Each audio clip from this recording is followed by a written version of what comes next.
showtime!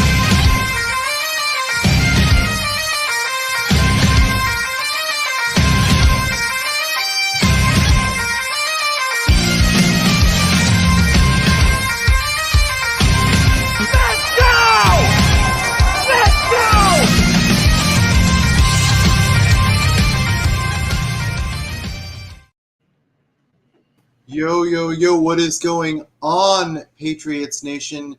It is your full-time scientist, fuller-time sports fan, Soor Vora, and as always, my co-host, the father of Patriots Nation, Aiden Hauser. Aiden, how's it going? It's going great, man. It's going great. How are you? Good, good. This is a special episode, our first mailbag episode. So Patriots Nation has given us some questions, and we're going to answer them. So let's get started straight away. So first of all, one of our very own, How, asked, "Have the Patriots done enough at offensive line and wide receiver?" I'll let you get rolling. I don't think we've done enough. I think we've done a really good job to get started.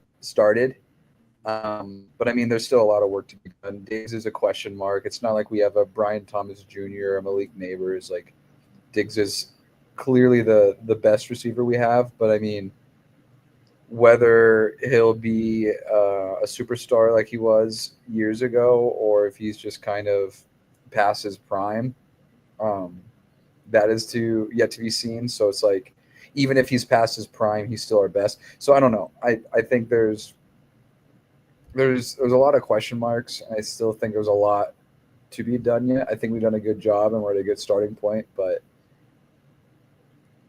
done enough is kind of like his subjective, like, I don't know. We've done good, but I don't think we have all pros by any means. Yeah. I'm inclined to agree with you, partially because the Patriot way is satisfied. So we've done enough. I feel like there's always more we can do.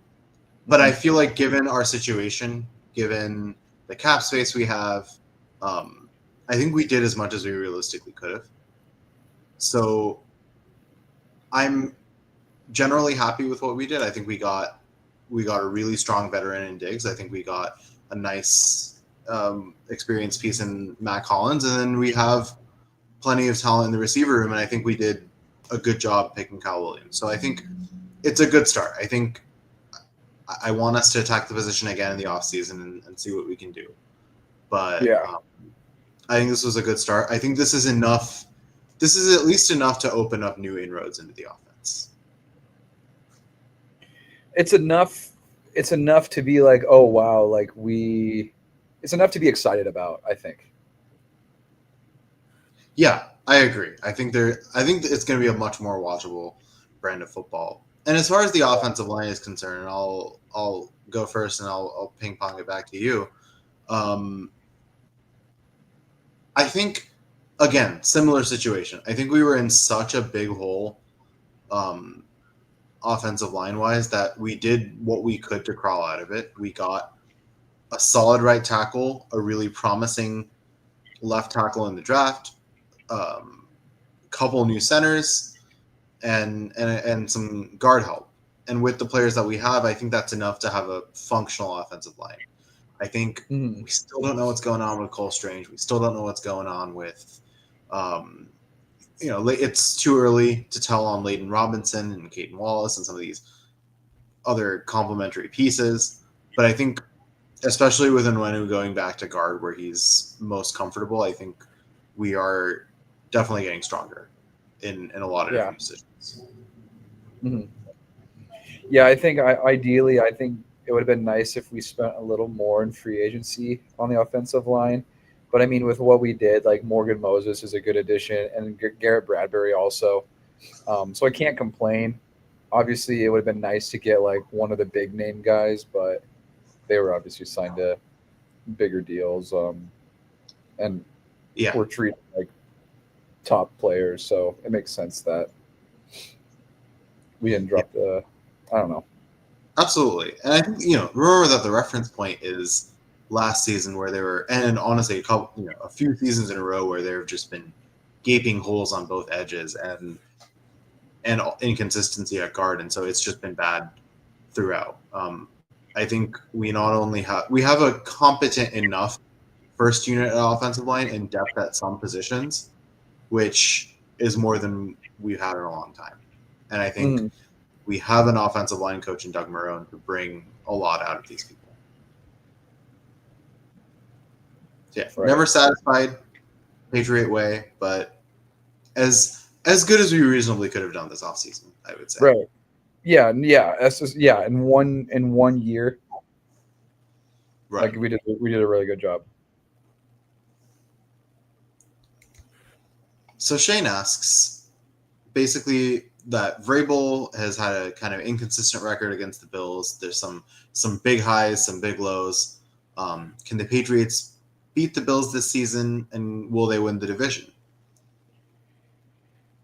I think the Patriots can beat the Bills. I don't think we'll beat them twice. But like we've said millions of times, I think, in this podcast, but it's like, or if not, I think I've said it to you, but I mean, those division games are just different. Like the best team on paper doesn't always win. They're a little grittier. It's more than just like a weekly game. Like there's rivalries. There's hatred for some of these teams. Like there's just a little more like juice to those games. So I think we could probably win at least one. I hope we win one. I don't think we win the division yet. Buffalo is still a strong team. You can never count out Josh Allen. He's still elite. And they're coached well. So I don't think we win the division. I think we certainly have a chance at the second seed. And frankly, I'm going to be surprised if we don't get the second. Yeah. With just kind of how it seems like Miami's kind of been figured out. The McDaniels scheming has been, people know how to play against that, and the Jets are the Jets. It's going to be McDaniel versus McDaniels offensive coaching battle. I think I'm in line with you. I think you're right about the unpredictability of division games. I think we're a heck of a lot better than the 2023 team that beat them out of nowhere. I think we're also better than the Joe Milton extravaganza team from last year, although they're also a lot better than the team they put out. So, but somehow, even though we've been terrible, we've beaten them 1 out of 2 times, and we were darn close to sweeping them if you think about it.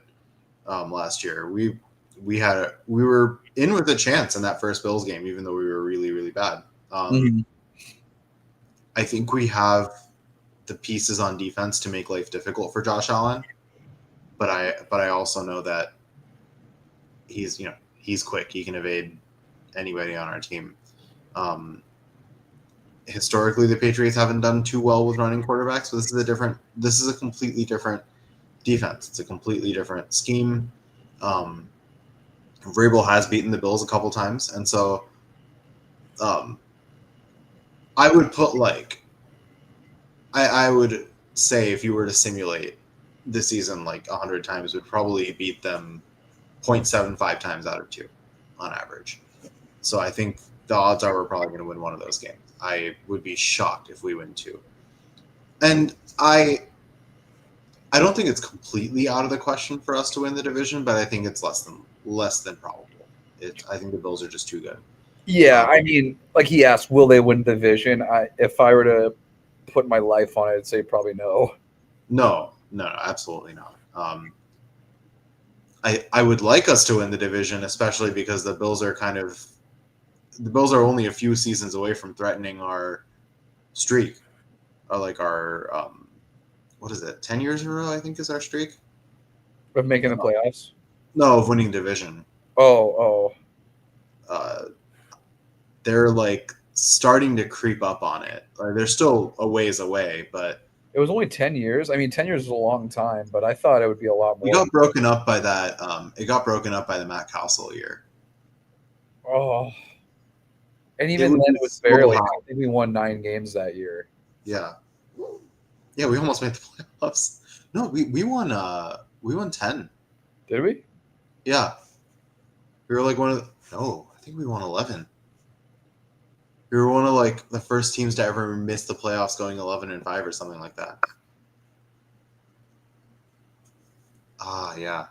Yeah, and that was the year where Brett Favre was on the Jets and the Dolphins were weirdly good. Huh.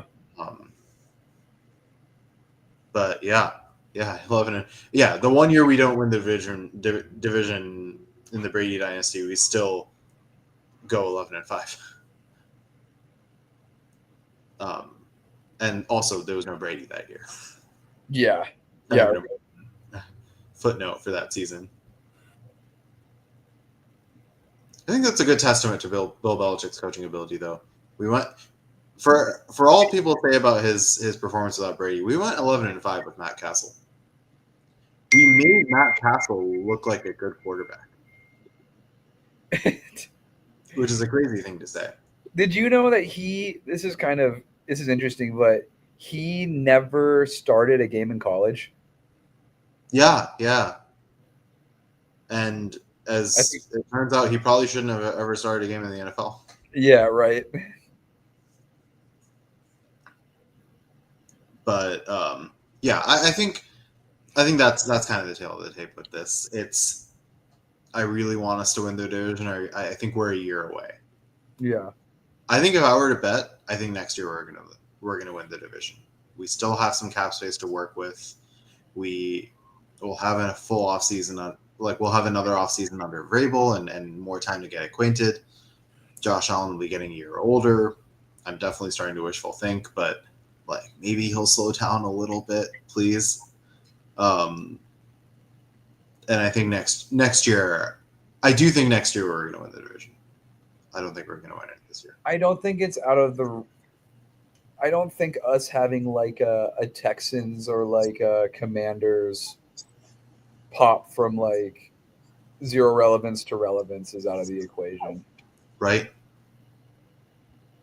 I mean, like the Commanders popped out of nowhere just with Jaden, but I mean, it wasn't just him. Like he played well, but like Kingsbury was doing good at the play calling, and was it Dan Quinn's the coach? Like there was a lot of newness, a new identity.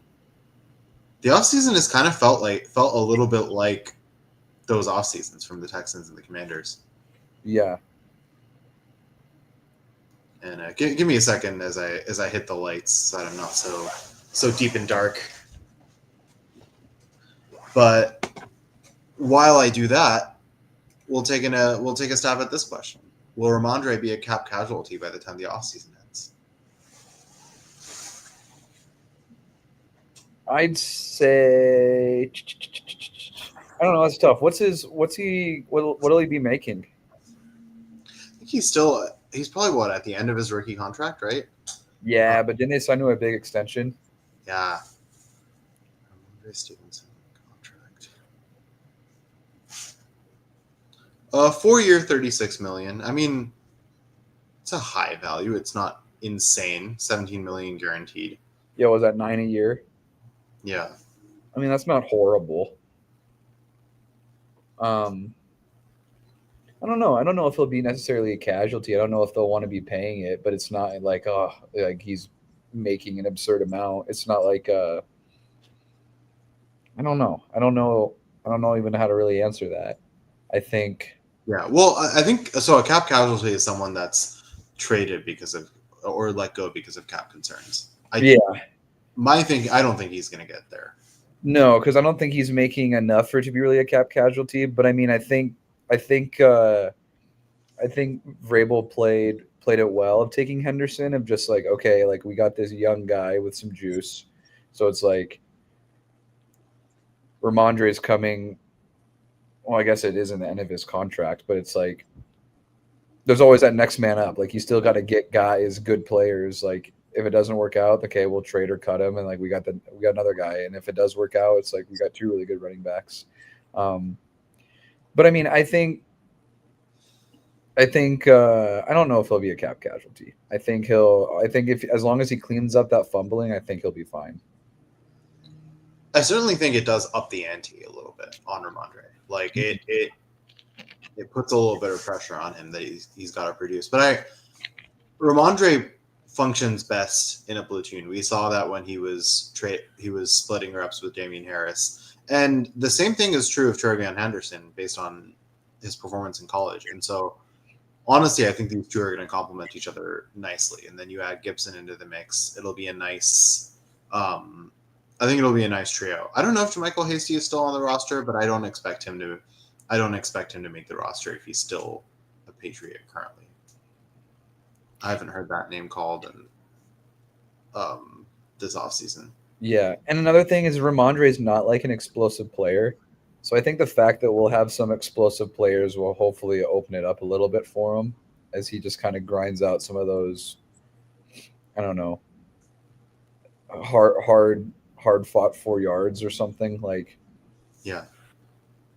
Ramondre had to contend with a bad offensive line and a lack of a stable passing game for a long time. It's going to be interesting to see what he can do in a much different situation. And let's also remember that when he was under McDaniels, he actually had quite a good rookie season. Yeah. But I think turnovers are going to be the biggest decider on how things go for Ramondre. But I certainly think that the Patriots aren't ready to go full send on Henderson quite yet, and they're going to keep Ramondre at least for this season. Yeah. And Henderson's worked well in a split role anyway, so it's like, why just bring him in and then trust him to man the whole offense when that's not how he's played? Right. So moving on to our next question. Who will be the season's tank commander?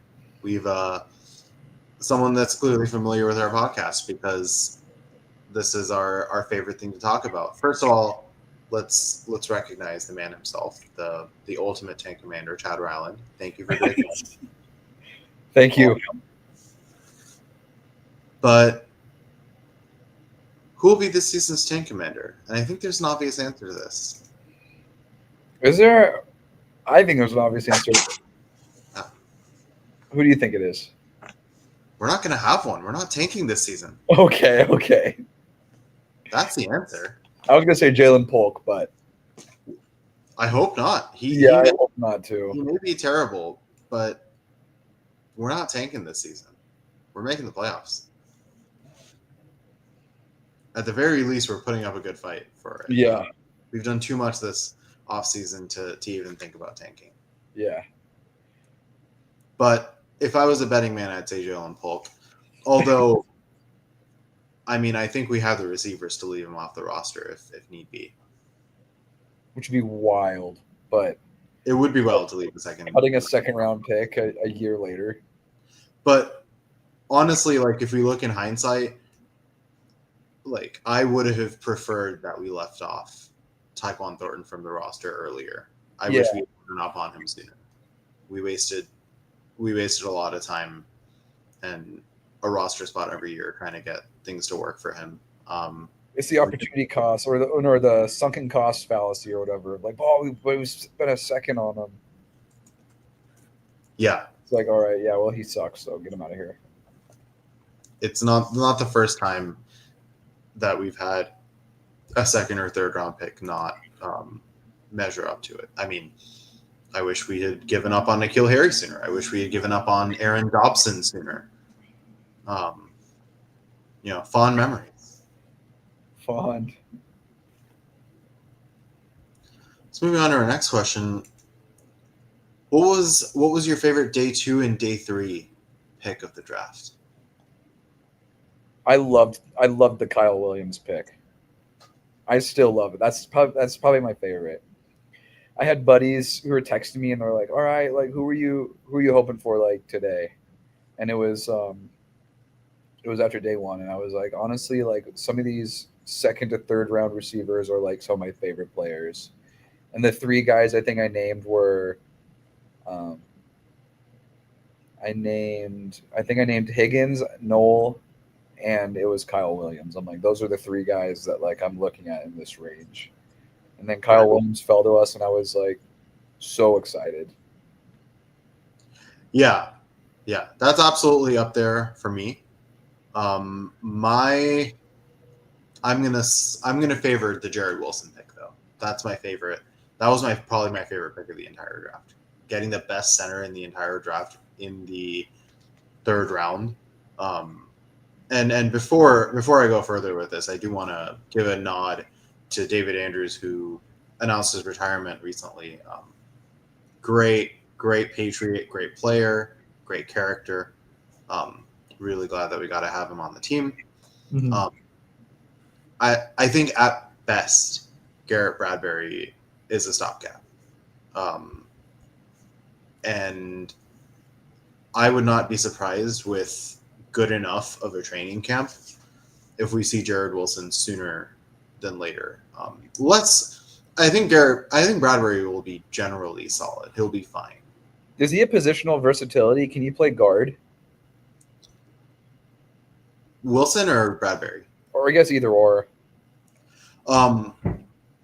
Based on their tape, I feel like they can. I honestly feel like anybody who can play center can play guard. It's the same thing without snapping the ball. But Right. maybe an offensive line coach would be down at my throat for saying a safe. Yeah. But I feel like if you can play center, then you can definitely play guard. Based on their styles, I think both of them can probably play guard. And I think that's an interesting suggestion because of especially if Cole Strange doesn't pan out this season. Yeah. Whoever loses that center competition could be an interesting candidate to place Cole Strange. So that's probably my favorite pick. I think he's the best center. He was the best center in the entire draft. I think he's the best center ever. Well, that's a bit far, but move over. I mean, I think it's really good. I'm glad we were finally able to bite off a piece of that Kirby Smart Georgia system, the way the Eagles have been doing for years and years. Yeah. Hopefully he's better than the last Georgia offensive lineman we drafted. Trying to think who that was. Isaiah Wynn. I think he is. I definitely think he is. And even if he isn't, we wasted a first on Wynn when we only used a third on Wilson. So that's true. I think that's my favorite on day 2. What about day 3? Day 3, I think the edge rushers, I think both of them I liked. Was it Swinson and Farmer, yeah. Like those guys, they were what, both round 4s? I think were they 5? Yeah. I think Farmer was round 4, Swinson was round 5, if I'm not mistaken. Okay.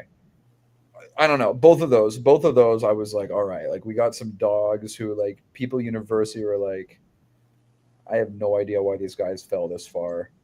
And you watch their tape and they're good edge rushers for whatever reason just fell. So it's like worst case scenario is like they just add some depth and like maybe they can compete to be actually like a starter, but like our we don't have like that top tier edge rusher. Like we got really good defensive like tackles. But like we have like Dietrich Wise, who's like okay, and we have who else did we just get? Who do we have last year? I forgot his name. We drafted him out of Georgia Tech. What's his name? Keon White. Keon White, right. So it's like we have like good players, but like no one who can like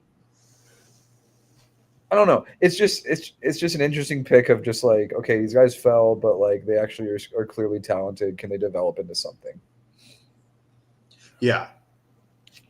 I fully agree. I feel like I looked at both of their tapes and I was surprised that they were drafted where they were. And actually, when our pick for Farmer came up, I was hoping that we would draft him.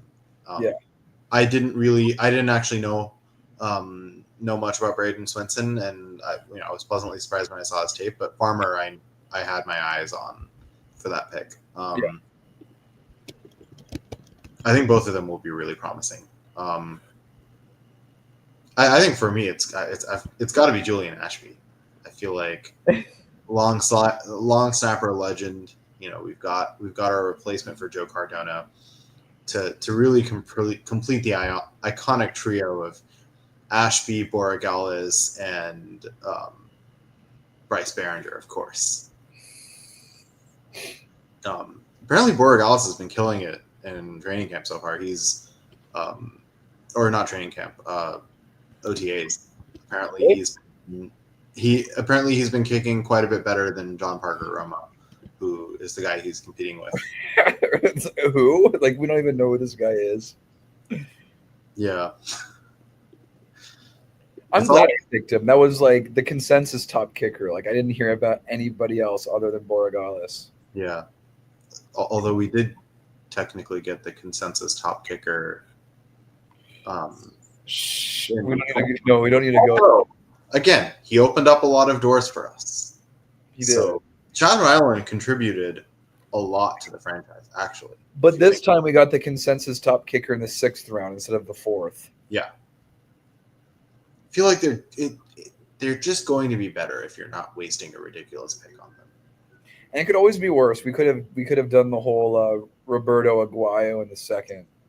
Absolutely. I don't think a team's ever going to draft a kicker in the 2nd round again. No. Even if Justin Tucker were to age back in time and re-enter the draft, I still don't think you'd take him in the 2nd.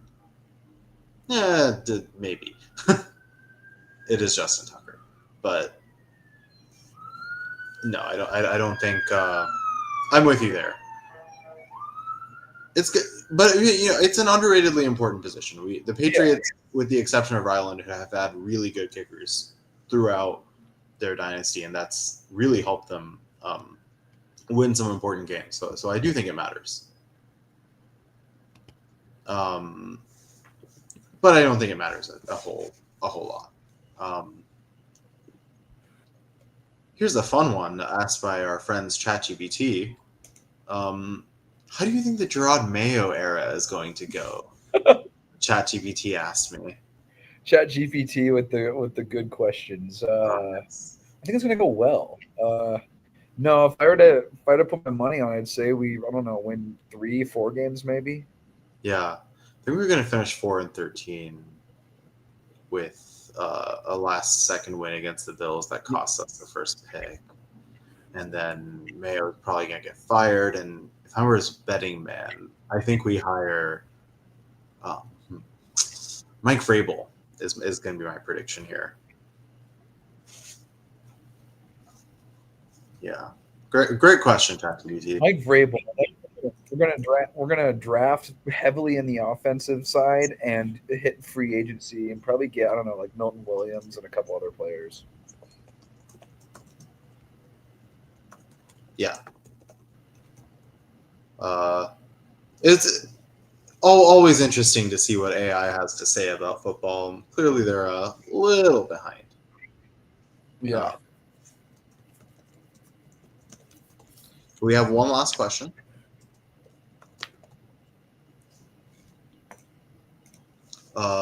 Thoughts on Diggs showing up to voluntary minicamp? Can he put his mistakes past him? I'm glad he showed up. I mean, it's good to see him saying I'm a part of this team. And I'm sure that speaks a lot of volumes to the coaching staff.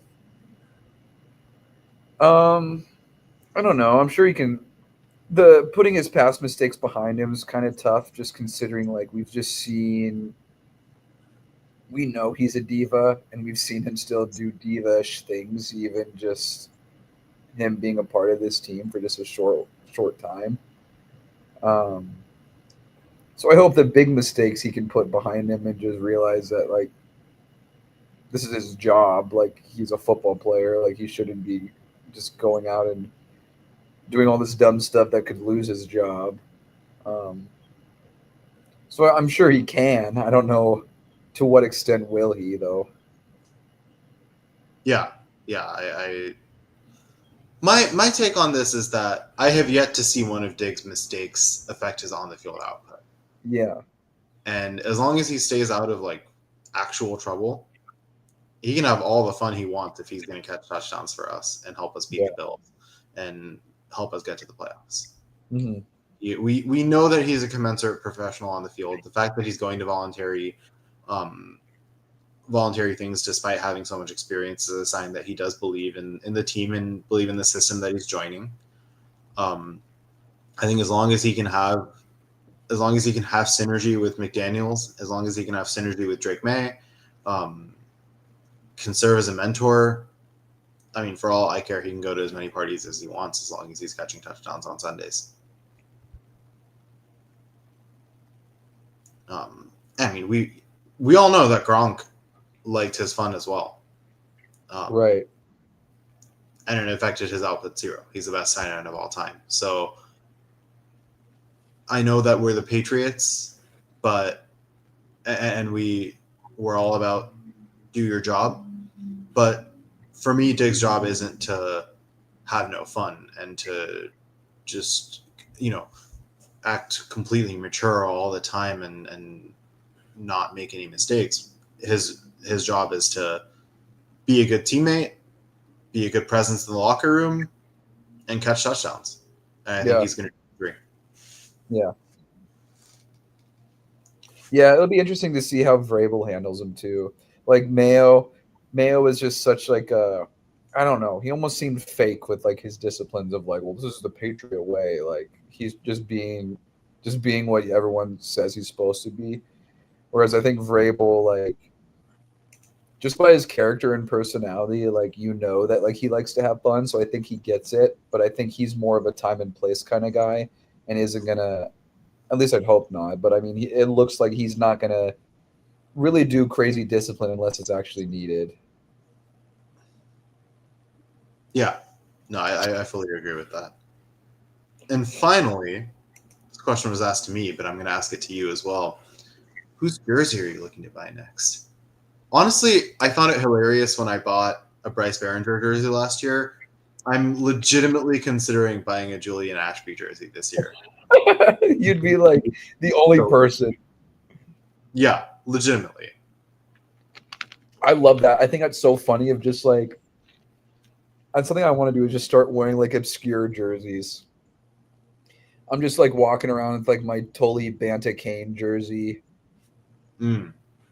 Or like, I don't know, my Larry Izzo jersey. Yeah. It's the obscure jerseys are fun. I honestly, I think I actually don't have a Vrabel jersey. That's probably going to be next on my list. Oh, sorry. We were like fighting on the internet. Yeah. Internet connectivity issues. It's all good. Honestly, I think next on my list is Vrabel. I don't have a New England Patriots Vrabel jersey yet.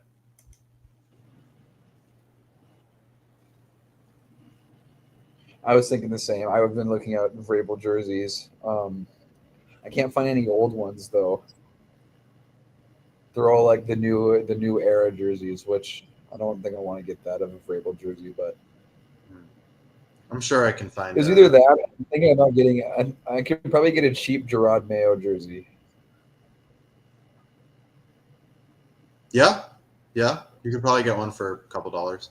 Yeah, maybe less. Yeah, I mean, look, the guy was an excellent player. He was an unbelievable linebacker, and honestly, and probably a good assistant coach. Some people just aren't meant to be head coaches. I still have a lot of respect for what Mayo has done for the organization, just not what he did for the organization last year. Mm-hmm. Well, I mean, depending on how this season goes, maybe he's the tank commander. If Will Campbell ends up being amazing, then I'm willing to let bygones be bygones, and Joe Milton and Mayo can be the tank commander. Joe Milton can kind of be the anti-tank commander that was still able to get us a good offensive lineman. We roll with the benches here. I hope Will Campbell's an all-pro. Me too. And I also really hope Abdul Carter and Travis Hunter are not all-pros. They're both bums. That would be fantastic. I don't think that happens, but I don't think it happens either. But I mean, I don't think it could be inconceivable that Will Campbell has the best career out of the three. I think it's unlikely, but I don't think it's out of the question. yeah. Longevity. That's true. As long as Drake May stays protected, I'm more than fine with Will Campbell. Yeah. And with that, we conclude our first mailbag episode of the Gillette Gazette. But feel free to ask us any more questions we have. I mean, we may not have another mailbag episode for a while, but we'd definitely be down to take a mailbag question here and there during our episodes. But we'll be here for the rest of the off season, continuing to wildly speculate, covering the mini camps and getting into training camp. We'll see you next week, Patriots Nation. Exciting stuff.